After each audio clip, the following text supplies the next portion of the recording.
Okay, I was on altars, and I was trying to show an altar, but everything around me is an altar.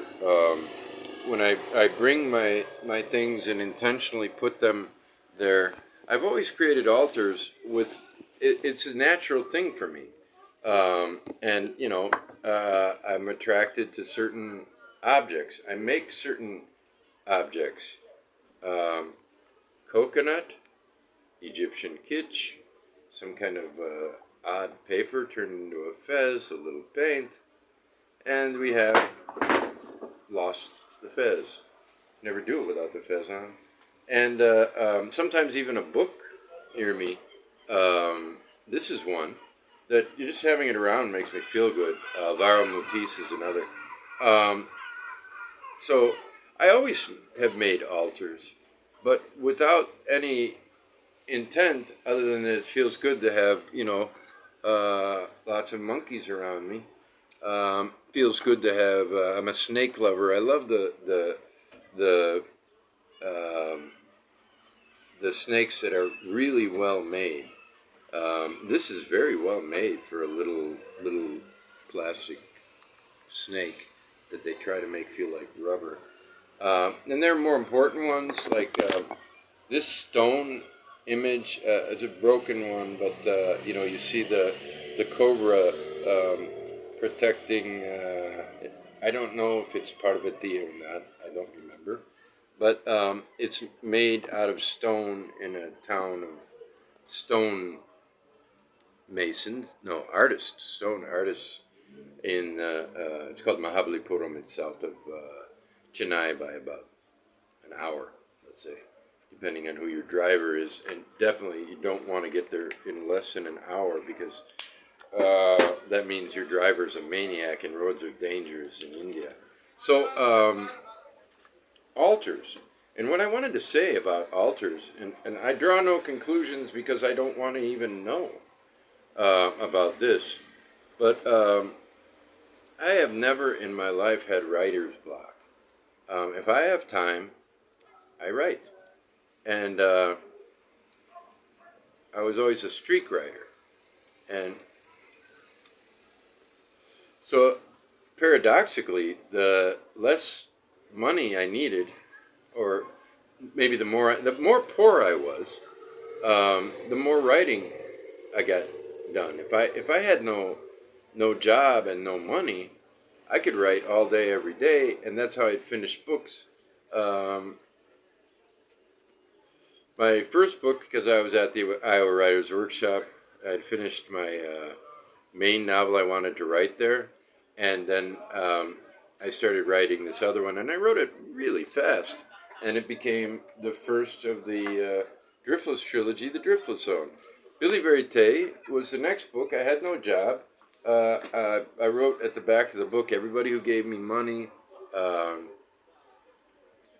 clothing, food, and it was about a 4 month process of writing. And so when I have the ability to write and the place to, I always have a space to write. And there's always something I put near me, just that the way that someone makes an altar, and that's that. And so I don't know what it means, but in my personal sense, is there a connection? It's a fucking mystery where the words come from. I don't know. It's not rational in any way that it's ever been explained to me. The process of inventing words and having poetic and metaphysical sentences come out of nowhere into the mind and the pen. I have no idea. I don't care really. And some people would say, oh, you've got a muse. And I am amused. I'm bemused. And I may be beset by muses. I don't know. Probably if I asked for a reading from the author of this book, because she's a professional. Um, I don't know. I guess my first thought is to say um, tarot, astrological, metaphysical therapist. You go to her for answers, and you get the ones you want, and you're happy. You get the ones you don't want, and you're pissed, and you go to a different one. You get the same answer, and then you keep going and going and going until you get the one you want. Or maybe you just accept the process, and you realize that maybe you're just wrong. I don't know. I could probably go to her and see what she had to say. She would have something to say. But I don't really, I don't feel the need to know. It's not that I don't want to know.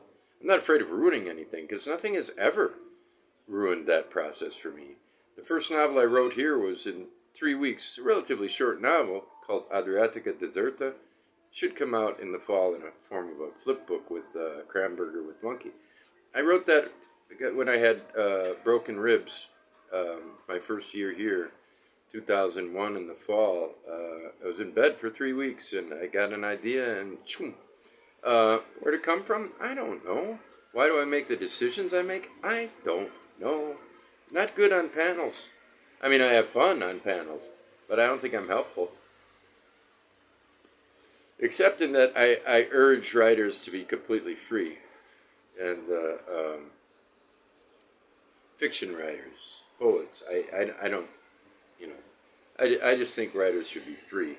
And that's one reason that my press is working, is because I am not editing them. They are editing themselves, my writers.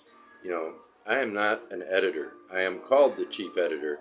But the chief editor says, I like that 15 pages, Joao. I'd like to have that book.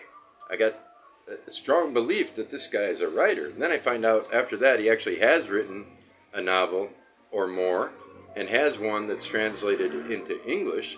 And, Joao, if you're listening, where is it? You were going to send it to me. I'll buy it if you don't send it to me, but you say you're going to send it to me. But I published his second book, and it was great. And that's worked with Jeff Percy, with W.D. Clark, and Zach Tanner will have his first book out, and the author of this book is reading Zach's and is blown away. So that's going to be another great book that we put out. September 1st is the day.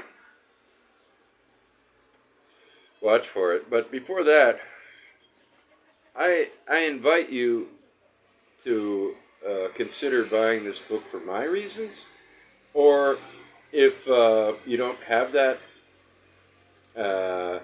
don't buy it unless you're interested in becoming someone who works with what this book teaches. So this is part 2 of part 1. Aliza Einhorn's mystical practical guide to magic,